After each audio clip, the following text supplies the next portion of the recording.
जय माता दी। आप सभी को रक्षाबंधन की ढेरों शुभकामनाएं। आज के वीडियो में आप सुनेंगे रक्षाबंधन की कथा।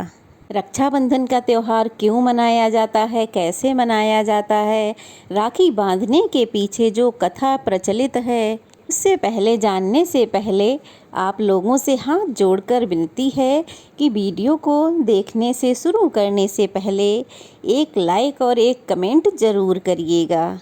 रक्षाबंधन की जो पहली कथा है वो जुड़ी है भगवान विष्णु के वामन अवतार से। माना जाता है कि सबसे पहले माँ लक्ष्मी ने राजा बलि की कलाई पर रक्षा सूत्र बांधा था। उस दिन सावन पूर्णिमा की ही तिथि थी। कहा जाता है कि उसी दिन से सावन मास की पूर्णिमा तिथि को ये त्यौहार मनाया जाता है। प्राचीन काल में कहा जाता है कि राजा बलि देवताओं का स्वर्ग जीतने के लिए यज्ञ कर रहा था। तब देवराज इंद्र ने भगवान श्री हरि से प्रार्थना की कि वे राजा बलि से सभी देवताओं की रक्षा करें। तभी भगवान विष्णु ने वामन रूप धारण किया और वामन का रूप धारण करके ही वे भिक्षा मांगने के लिए राजा बलि के महल में पहुँचे। वहां पहुंचकर ब्राह्मण बने भगवान ने बलि से 3 पग भूमि मांग ली। अब राजा बलि ने सोचा, छोटा सा तो ब्राह्मण है, 3 पग में कितनी ही भूमि ले लेगा।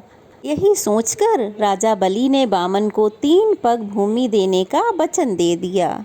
तब ब्राह्मण वेश में भगवान श्री हरि ने अपना कद बढ़ाकर 1 पग में पूरी धरती नाप ली, दूसरे पग में पूरा ब्रह्मांड नाप लिया। अब ब्राह्मण ने पूछा कि राजा, अब मैं अपना तीसरा पैर कहाँ रखूं? तब राजा बलि समझ गए ये कोई साधारण ब्राह्मण नहीं है।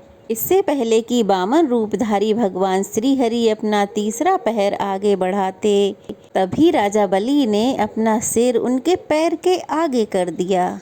ये देखकर वामन रूपधारी भगवान विष्णु अपने असली रूप में आ गए और राजा बलि से वरदान मांगने के लिए कहने लगे। राजा बलि ने भगवान विष्णु से कहा कि हे प्रभु, मेरी इच्छा है कि आप मेरे साथ हमेशा पाताल लोक में ही रहें। अब भगवान विष्णु को तो राजा बलि की बात माननी ही पड़ी, उन्होंने वचन जो दे रखा था। इस प्रकार राजा बलि के साथ भगवान विष्णु पाताल लोक में चले गए। उधर जब भगवान विष्णु पाताल लोक में चले गए तो संपूर्ण ब्रह्मांड का जो कार्य था वह सब रुकने लगा। इस प्रकार भगवान विष्णु के पाताल लोक में निवास करने पर संपूर्ण ब्रह्मांड के संचालन में बाधा होने लगी। और जब ये बात माता लक्ष्मी को पता चली तब वे भी पाताल लोक में चली गईं और राजा बलि की कलाई में रक्षा सूत्र बांधकर उन्हें अपना भाई बना लिया। इसके बाद बलि ने महालक्ष्मी से उपहार मांगने के लिए कहा। तब महालक्ष्मी ने उपहार के बदले भगवान विष्णु को मांग लिया। राजा बलि ने अपनी बहन की बात मान ली और इस प्रकार भगवान विष्णु को वापस लौटा दिया। तब भगवान विष्णु ने कहा कि वे 4 महीने तक पाताल लोक में निवास करेंगे। तो जो भगवान विष्णु के 4 महीने पाताल में निवास करने का समय होता है उसे ही शास्त्रों में चातुर्मास कहते हैं। कहा जाता है कि तभी से रक्षाबंधन का पर्व मनाया जाने लगा। रक्षाबंधन के दिन बहनें अपने भाई की कलाइयों में राखी बांधती हैं और उनकी दीर्घ आयु के लिए प्रार्थना करती हैं। रक्षाबंधन की जो दूसरी कथा है वो जुड़ी है महाभारत काल से। महाभारत के समय जब द्रौपदी का चीरहरण हो रहा था तब भगवान श्री कृष्ण ने द्रौपदी की लाज बचाई थी। ऐसा माना जाता है कि द्रौपदी ने भगवान श्री कृष्ण की कलाई में राखी के रूप में अपनी साड़ी का एक टुकड़ा फाड़कर बांध दिया था।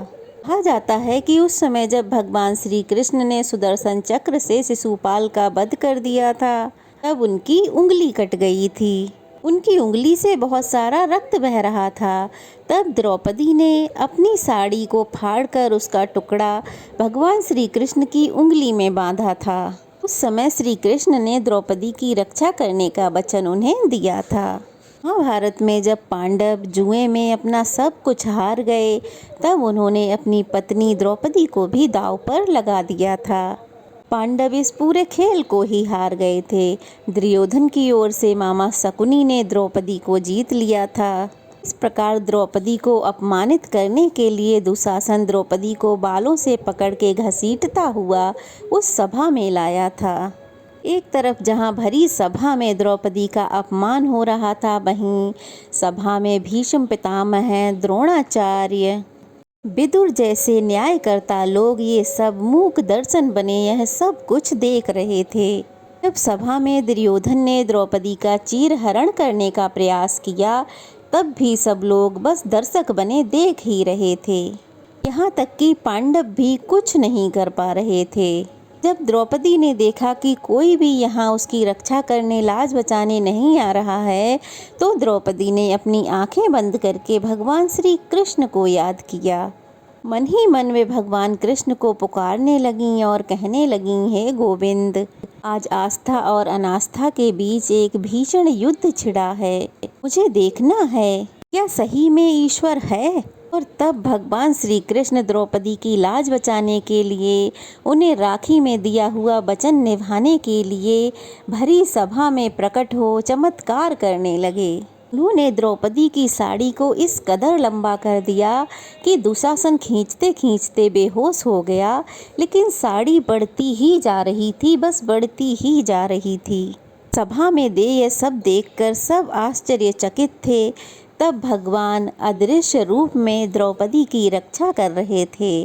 द्रौपदी भी समझ गई थीं कि भगवान श्री कृष्ण ने आज उनकी बांधी हुई राखी की लाज रख ली थी और उनका चीरहरण होने से बचा लिया था। इस प्रकार भगवान श्री कृष्ण ने द्रौपदी की लाज बचाई थी। कहा जाता है कि तभी से बहनें अपने भाई की कलाई में राखी बांधती हैं और बदले में भाई अपनी बहनों को रक्षा करने का वचन देते हैं।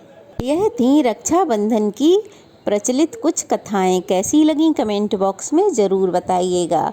अच्छी लगी हो तो वीडियो को लाइक कीजिएगा, ज़्यादा से ज़्यादा शेयर कीजिएगा और अगर नए हैं तो चैनल को सब्सक्राइब कर लीजिएगा। तो चलिए फिर मिलते हैं, तब तक के लिए एक बार फिर से आप सभी को रक्षाबंधन की ढेरों शुभकामनाएं। जय माता दी।